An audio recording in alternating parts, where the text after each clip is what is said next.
Ligjërata dhe fjalimet të zgjedhura të Imam Aliut. Për këtë botë dhe banorët e saj. Unë ju paralajmëroj për botën si strehën e gjithçkaje të paqëndrueshme. Ajo s'është vend për të banuar. Ajo e zbukuron veten me ëndra dhe të fut në ndërime me bukuritë e saj.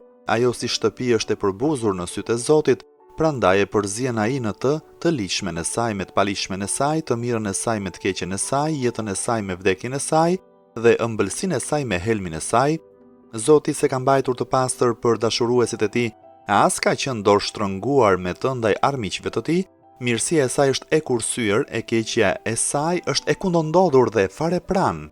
Arsenalit e saj sa vjen e paksohen, autoriteti i saj është në rënim, banorët e saj ndodhen përballë shkatrimit.